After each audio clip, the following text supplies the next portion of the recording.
नमस्कार दोस्तों, मैं विराट आप सभी का आपके अपने हेल्पिंग विराट चैनल में स्वागत करता हूं। दोस्तों, आज की वीडियो में हम बात करेंगे सीएससी के जरिए सीएसपी लेना, यानी कि कस्टमर सर्विस पॉइंट। इसका मतलब ग्राहक सेवा केंद्र।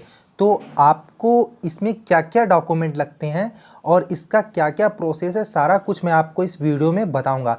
तो वीडियो को लास्ट तक देखिएगा और समझिएगा पहले कि कैसे इसको अप्लाई करते हैं और उसके पहले हमारे पास क्या क्या डॉक्यूमेंट होने चाहिए।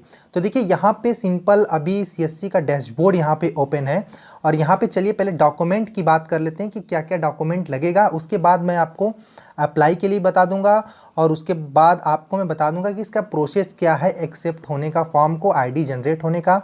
और इस पर मैंने एक वीडियो पहले ही बनाया हुआ है, उसका मैं लिंक डिस्क्रिप्शन बॉक्स में दे दूंगा। उसमें मैंने बताया हुआ है कि कैसे आपको बैंक मित्र के लिए आवेदन करना है, यानी कि उसका फॉर्म कैसे आपको फिलअप करना है। तो सबसे पहले देखिए, यहाँ पे डैशबोर्ड जो ओपन है, यहाँ पे बैंक मित्रा सर्च कर लेते हैं। ठीक है, अब यहाँ पे बैंक मित्रा सर्च करने के बाद आपके सामने पहला जो इंटरफेस खुलेगा, इस पर आप क्लिक कर लीजिएगा। उसका देखिए यहाँ पे कुछ इस तरह से यहाँ पे ऑप्शन आ जाता है आपके सामने। ठीक है, आप इसको स्क्रॉल करके जब नीचे आएंगे तो यहाँ पे दिख जाता है आपको वीएलई रजिस्ट्रेशन। तो यहाँ पे आपको इस पर क्लिक कर लेना है। अब देखिए, यहाँ पे आपको अगर नया है, मतलब पहली बार अगर अप्लाई कर रहे हैं, तो आपको न्यू यूज़र पे क्लिक करना है। अब एग्जिटिंग यूज़र क्या होता है, मतलब यहाँ से आपका क्या है कि कियोस्क आईडी अगर आपको मिल जाएगी तो आप यहाँ से बैंक सेलेक्ट करके कियोस्क आईडी सेलेक्ट करके लॉगिन पे जाएंगे। ठीक है, तो अभी यहाँ पे न्यू यूज़र पे क्लिक करेंगे और आपको हम दिखाने की कोशिश कर रहे हैं कि पहले डॉक्यूमेंट के बारे में आप अच्छे से समझ लीजिए कि क्या क्या डॉक्यूमेंट यहाँ पे लगते हैं। तो यहाँ पे देखिए दोस्तों, सबसे पहले आपको एक फ़ोटो चाहिए। तो यहाँ पे देखिए, फ़ोटो होना चाहिए 25 से 50 केबी के बीच का। उसका देखिए यहाँ पे आधार कार्ड मांग रहे हैं और यहाँ पे आपका किसके लिए मांग रहे हैं, प्रूफ ऑफ आइडेंटिटी और प्रूफ ऑफ एड्रेस के लिए। तो आप इसमें आधार कार्ड दे सकते हैं, वोटर आईडी दे सकते हैं, ड्राइविंग लाइसेंस दे सकते हैं, पासपोर्ट, ईटीसी। लेकिन आपको ये जो स्कैन करना है डॉक्यूमेंट को, ओरिजिनल कॉपी स्कैन करनी है, यानी कि फ़ोटो स्टेट यहाँ पे स्कैन नहीं करना है, ओरिजिनल कॉपी को स्कैन करनी है कलर प्रिंट में। ठीक है, तो चलिए नीचे आ जाते हैं और यहाँ पे देखिए नीचे क्या है, bank Mitra centre inside and outside photo with location tag. मतलब आपको अपनी शॉप का एक बार अंदर से फोटो लेना है और अपने कैमरे का, मोबाइल कैमरे का लोकेशन ऑन करके लेना है, और एक बाहर से फोटो लेना है जिसमें कि आपका सेंटर का बाहर का दिखेगा, पूरा दुकान आपकी दिखे और उसमें भी लोकेशन आपका ऑन होना चाहिए। यानी कि उस फोटो पे जब क्लिक करके लोकेशन चेक किया जाए तो आपका उसी एरिया का लोकेशन वहाँ पे आना चाहिए। ठीक है, अब यहाँ पे हो गया ये चीज़। अब उसका देखिए यहाँ पे मांग रहा है saving account bank cancel chequebook.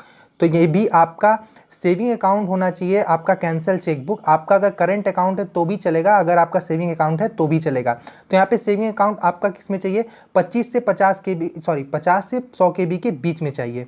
ठीक है, तो यहाँ पे जो आपका सिर्फ फोटो है वो आपका 25 से 50 केबी के बीच में चाहिए, बाकी सारे डॉक्यूमेंट आपको 50 से 100 केबी के बीच में होने चाहिए। अब दोस्तों एक बात मैं यहाँ पे बता दूं आपको कि सीएससी के जरिए अभी एचडीएफसी बैंक का बीसी पॉइंट मिल रहा है। ठीक है, उसके लिए आपको सबसे पहले अपने डिस्ट्रिक्ट मैनेजर सर से बात करनी है कि सर मैं सीएसपी के लिए अप्लाई कर रहा हूँ सीएससी के जरिए, तो मुझको बताइए, क्योंकि अभी आपका एचडीएफसी का जो अकाउंट था वो आपका वीएलई का खुल रहा था एचडीएफसी बैंक में, जो कि सीएससी खुद ओपन करवा रहा था। ठीक है, तो एक बार आप उनसे जरूर बात कर लीजिएगा, उसके बाद आप इसमें अपना एचडीएफसी का करंट अकाउंट भी लगा सकते हैं।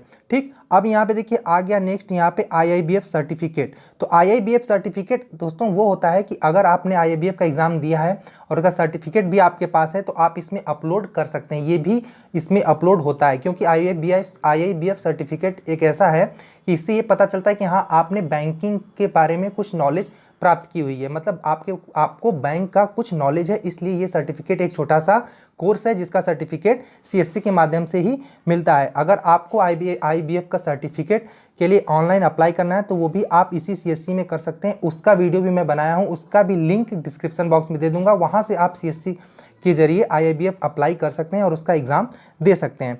अब दोस्तों यहाँ पे आईआईबीएफ के लिए एक बात और क्लियर कर दूं कि आईआईबीएफ का एग्ज़ाम आपका तुरंत इसमें सर्टिफिकेट नहीं है, आप उसको बाद में भी अपडेट कर सकते हैं।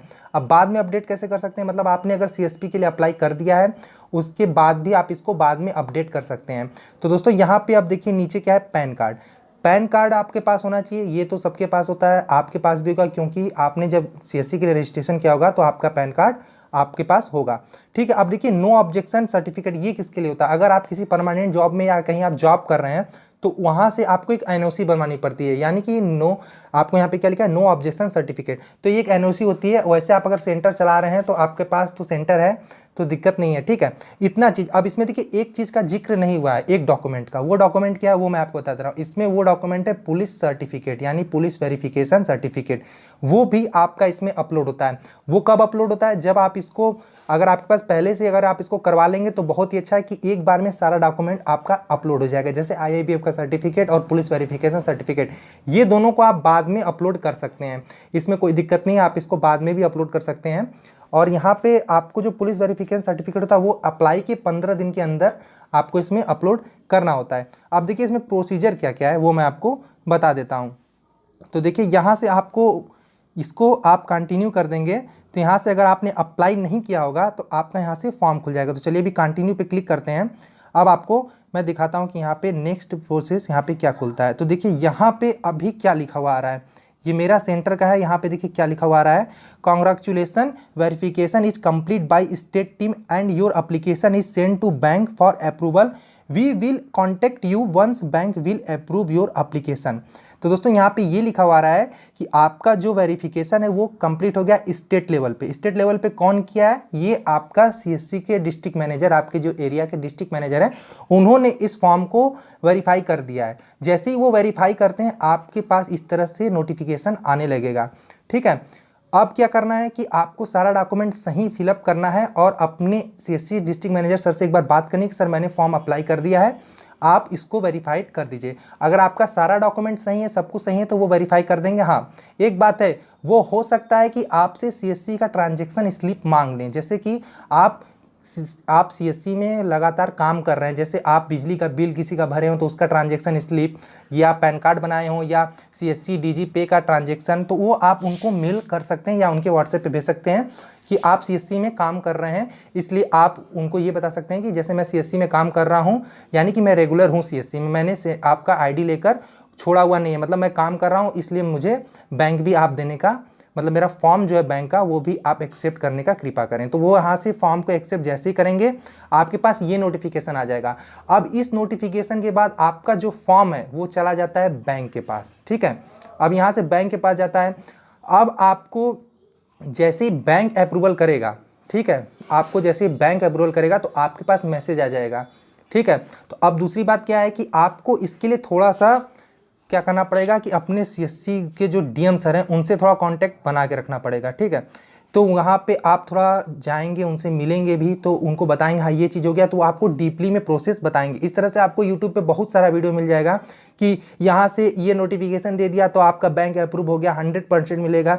ऐसा कुछ नहीं है दोस्तों, क्योंकि इसमें अगर डॉक्यूमेंट अधूरा है तो फिर भी आपको बैंक नहीं मिलेगा। जैसे कैसे, अगर आपने इसमें पुलिस वेरिफिकेशन का सर्टिफिकेट अपलोड नहीं किया है या IIBF का सर्टिफिकेट अपलोड नहीं किया है, तब भी वो लोग ऑब्जेक्शन डाल सकते हैं। और पुलिस वेरिफिकेशन के लिए तो डेफिनेटली ऑब्जेक्शन आ ही जाएगा, क्योंकि पुलिस वेरिफिकेशन बहुत ज़रूरी है। और आपका IBF सर्टिफिकेट आपको इसलिए होता है क्योंकि आप कल को आपको बैंक मिल जाए तो आपके पास एक प्रूफ रहता है कि हाँ हमें बैंक की जानकारी है और IIBF का सर्टिफिकेट हमें मिला हुआ है, यानी कि हमने कोर्स को कंप्लीट किया है। तो दोस्तों ये प्रोसीजर कुछ है। यहाँ पे जब कॉन्ग्रेचुलेसन लिख देता है, इसका मतलब बस ये होता है कि आपके जो CSC के DM सर हैं उन्होंने आपका फॉर्म वेरीफाई कर दिया है, मतलब उनको कोई त्रुटि नहीं मिली है, इसलिए उन्होंने वेरीफाई कर दिया। अब यहाँ से बैंक के पास चला गया। जैसे ही बैंक यहाँ पे लिखा है ना, जैसे your application is send to bank for approval, we will contact you once bank will be approve your application, मतलब जैसे ही बैंक आपका अप्रूव कर देगा ये लोग आपसे कांटेक्ट करेंगे, ठीक है। मतलब CSC आपसे कांटेक्ट कर लेगा, यानी कि वही ID पासवर्ड आपको मिल जाएगा। तो दोस्तों अगर आपने अप्लाई कर दिया है तो आपके पास अगर कुछ इस तरह से नोटिफिकेशन आ रहा है तो आप एक बार अपना, अगर पुलिस वेरिफिकेशन नहीं कराएं तो आप करा के उसको भी अपलोड कर दीजिएगा, ठीक है। आप अपडेट में जाके उसको भी अपडेट कर दीजिएगा। और दूसरी बात कि आपका अगर इस तरह से नहीं दिखा रहा है और अंडर ऑब्जेक्शन में दिखा रहा है वेरिफिकेशन का, तो आप अपने एक बार CSC DM सर से कर दीजिए कि आपका ये फॉर्म वेरिफिकेशन कर दें। अगर उसमें कोई चीज़ आपका डॉक्यूमेंट रह गया है तो आप उसको अपलोड कर दीजिएगा। तो दोस्तों डॉक्यूमेंट क्या रह जाएगा, सिर्फ आपका पुलिस वेरिफिकेशन और IIBF का सर्टिफिकेट रह जाएगा, जो कि बाद में भी अपलोड किया जा सकता है। अगर आपके फॉर्म पे इस तरह से नोटिफिकेशन दे रहा है तो आप कॉन्टैक्ट अस में जाके बैंक के आप वहाँ के ऑफिसर से बात कर सकते हैं कि सर मेरा यहाँ पे अप्रूव हो गया है स्टेट लेवल से, आप कृपया करके मुझे बताइए कि आगे अब क्या करना होगा और मुझे कब तक बीसी मिलेगा। तो दोस्तों वीडियो जानकारी अच्छी लगी तो चैनल को सब्सक्राइब, इस वीडियो को लाइक शेयर जरूर कीजिएगा, साथ में बेल आइकन को भी दबा लीजिएगा ताकि मैं सीएससी से रिलेटेड या अन्य कोई हेल्पफुल वीडियो बनाऊं तो आपको नोटिफिकेशन सबसे पहले आए। थैंक यू दोस्तों, जय हिंद, वंदे मातरम।